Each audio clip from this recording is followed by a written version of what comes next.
play for yourselves, play for the team, and play for Michigan. That's the constant message. We didn't make it about him.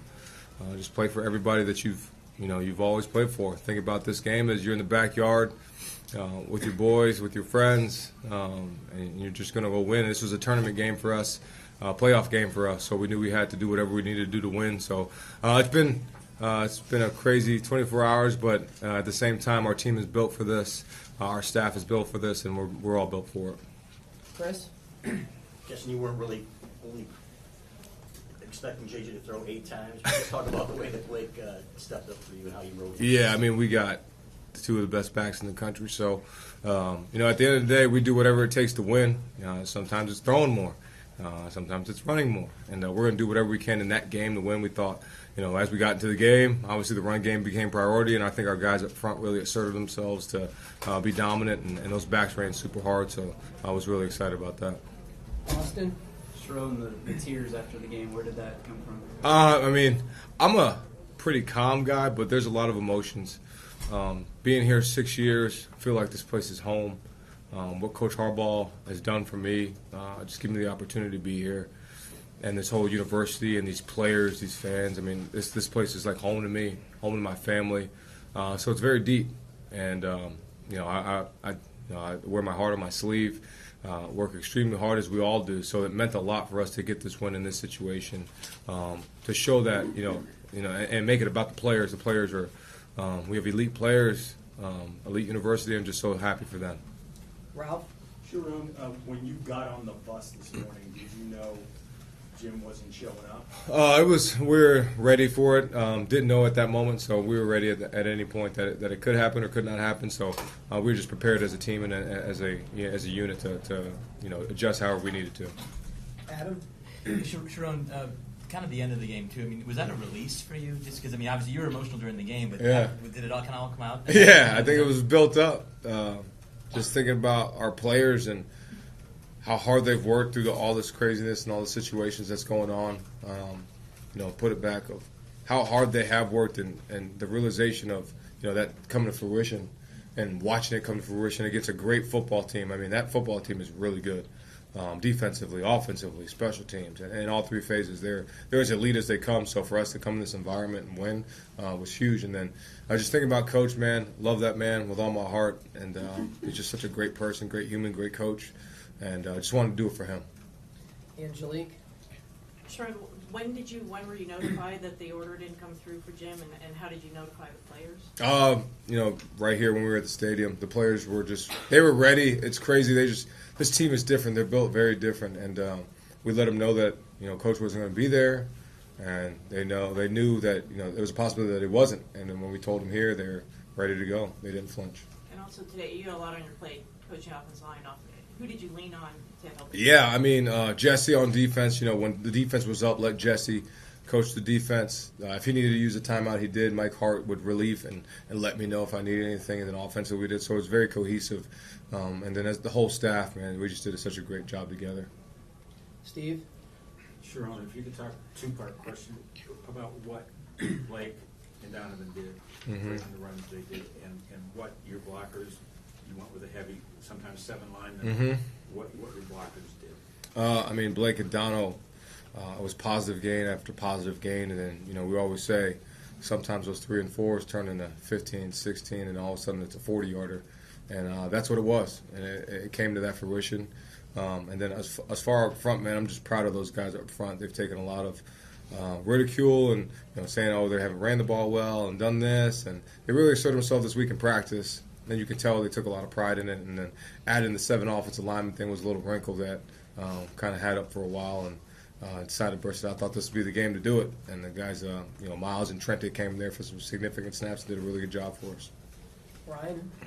Sherrone, how surprised were you to see Penn State go for a 2-point conversion that early in the game, and then again to go for a 4th down with just over 4 minutes left to go? Yeah, the early one I was pretty surprised with, but the later one I thought that they would go for it then. But the early one I was pretty surprised with. So decision that they made, and glad our defense is our defense.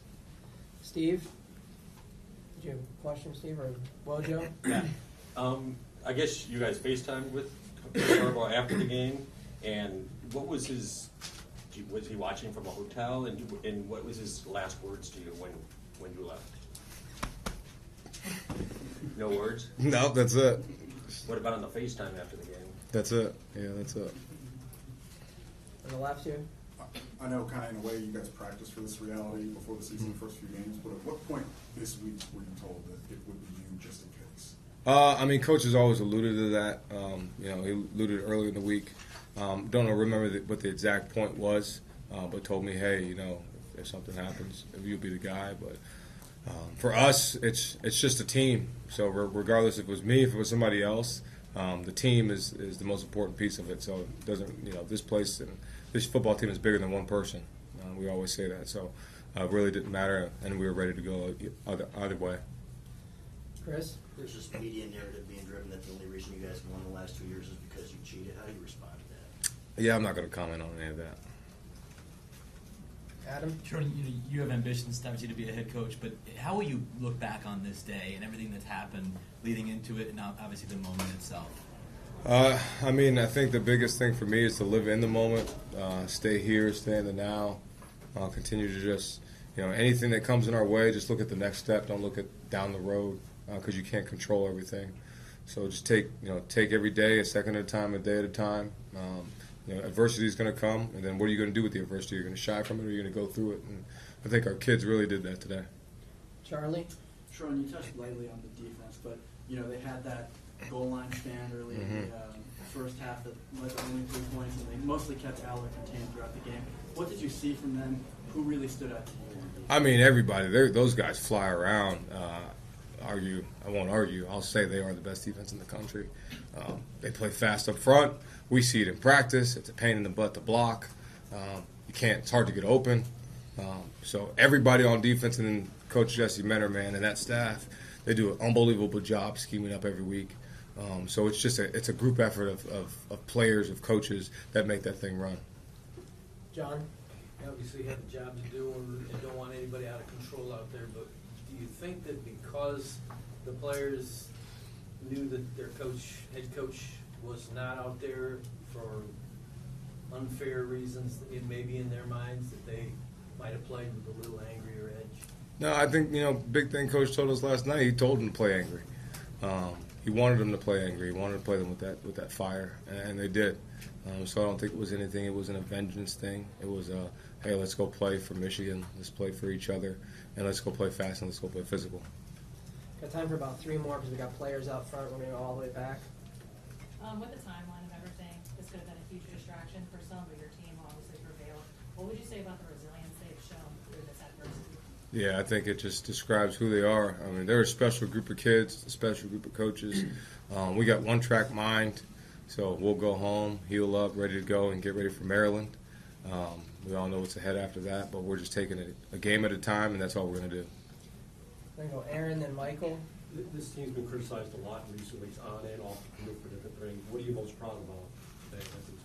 How they block out everything, how they just keep pushing, they keep working, and everybody in that locker room, in that building, that university is for us, with us, and that's all we're worried about.